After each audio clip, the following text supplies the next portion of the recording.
So today we begin the work of looking at our notes and considering all the stories that we've read from O'Brien, and we begin to think about how do we generate ideas for our theme essays. As we've talked through our stories, we really have looked at O'Brien's writing, and he has emphasized this idea that emotional truth can be far more important than the facts. So our theme essays will be focusing on the various stories we've read and how do those stories support that particular theme. So we're very clearly looking for the difference between emotional truth and factual truth. And O'Brien truly makes the statement that emotional truth is more significant. So today we're going to look at a lecture, and we're going to look that O'Brien gave to Brown University back in 1999. We're going to look at the clues that he gives us, both in his writing and then how he came up with the ideas for his stories and why he felt that the facts perhaps were not enough. As we look at this lecture, we're also going to look at O'Brien's craft, because that will give us clues as far as how we can support our own theme statements as we move forward into our own essay. So I've handed out O'Brien's lecture. It is a lecture he gave at Brown University, and it was entitled Writing Vietnam. We'll be looking at a small excerpt of the essay or lecture that he gave. So, and as you go along with me, follow along and text mark what you think is important. So I'll start with the lecture. Now, what I've told you is a war story. War stories aren't always about war per se, and that in itself is a contradiction, because how can a war story not be about war? So I'm looking at this line right here and I'm thinking I need to pay attention to that. So I might highlight this or underline this just to make sure that I remember this is what O'Brien tells me. So I'm going to underline that, because I think that's truly one of his driving forces, that war stories really aren't about the war. They don't have to be about the war.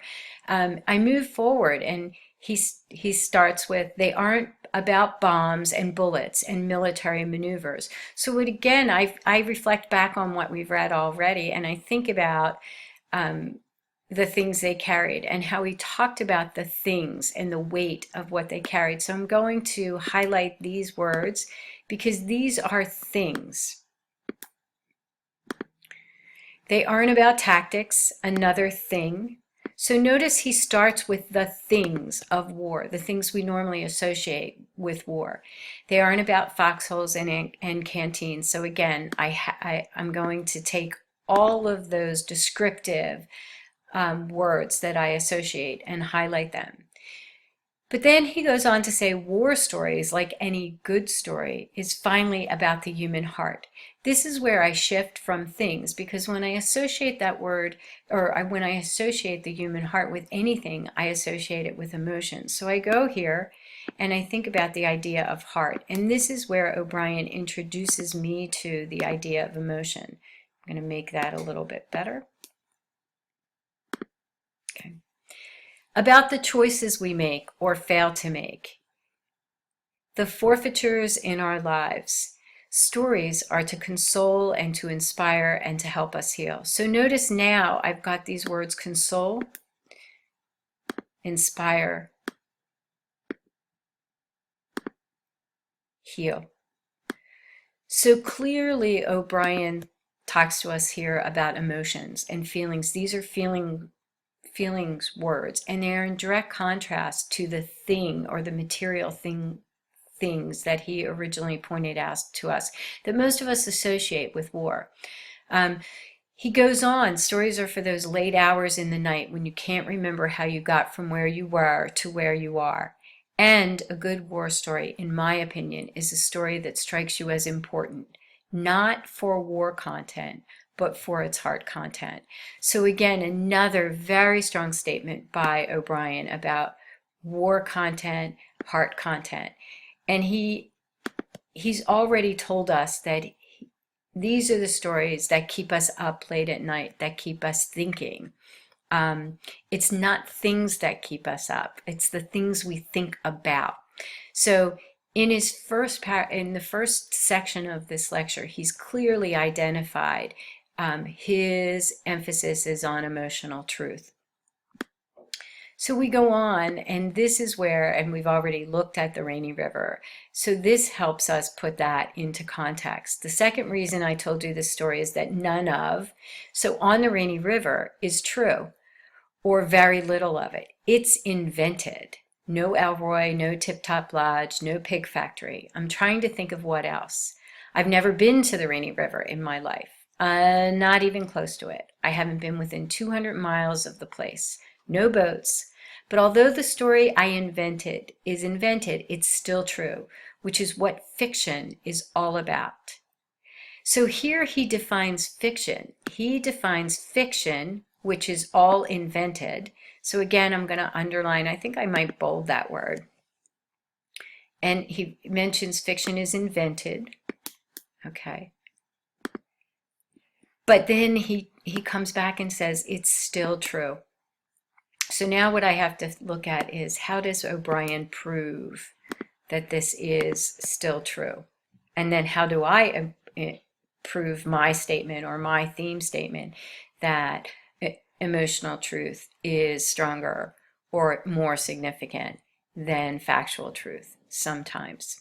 So if I were to tell you the literal truth, and here O'Brien begins to redefine truth for us. We tend to have a global definition of truth, but here he throws that word, that adjective literal, in front of it. And literal for us means something that can be taken at face value.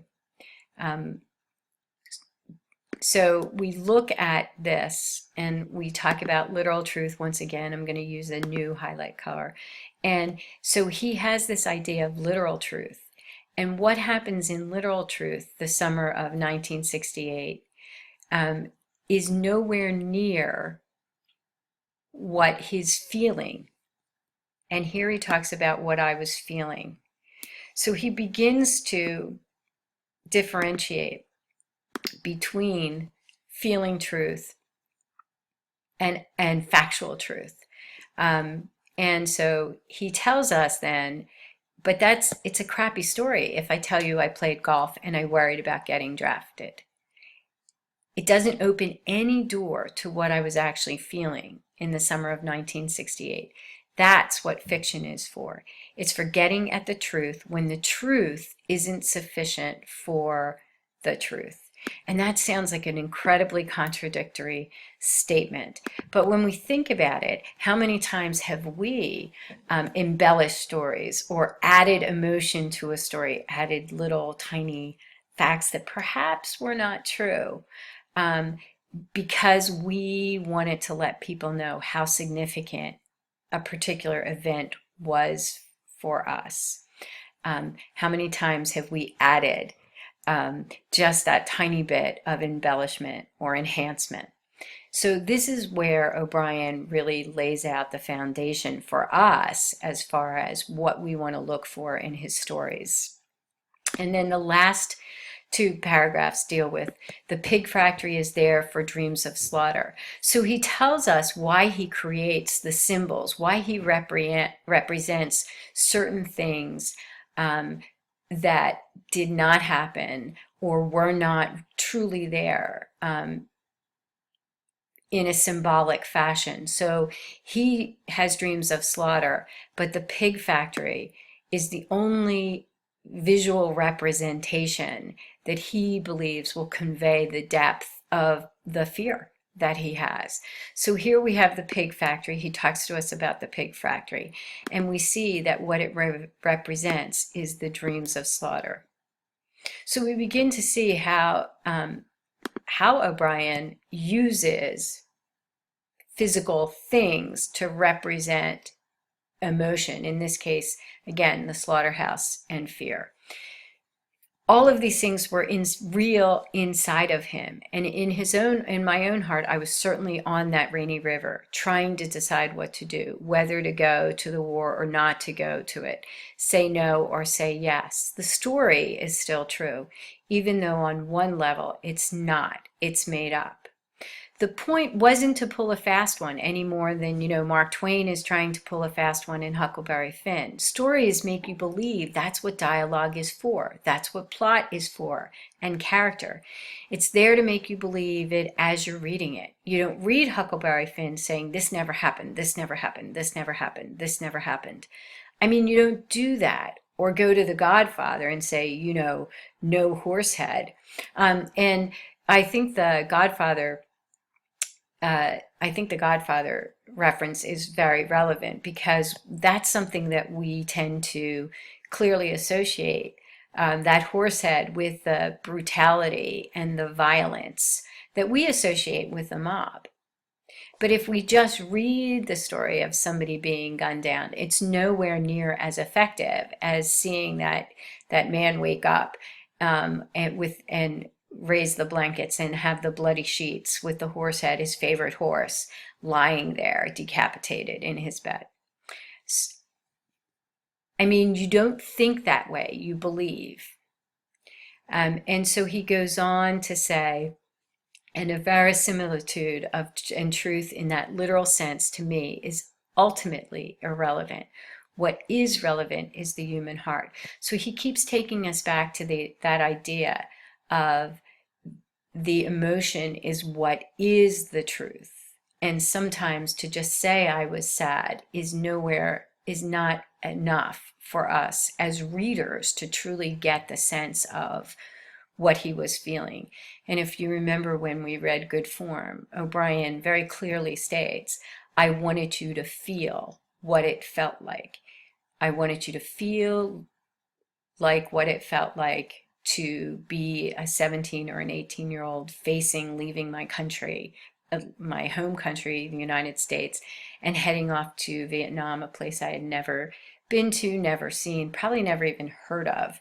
And once I'm there, how do I convey to you what it was like to watch my 18-year-old, 19-year-old colleagues, peers, fellow soldiers lose their lives? So I hope this helped. And as you go through the rest of O'Brien's stories and your notes, as we look for ideas on how do I support this theme, be sure you're looking for both sides of this. So even in this lecture, O'Brien, and I'll go back up to the top, notice how he starts with the things, but he clearly tells us they're not enough. And he always juxtaposes things with feelings. Or he turns his stories inside out, and the inventions, the fiction of the pig factory is clearly there to symbolize the fear and his dreams of slaughter and what he felt he was facing in Vietnam.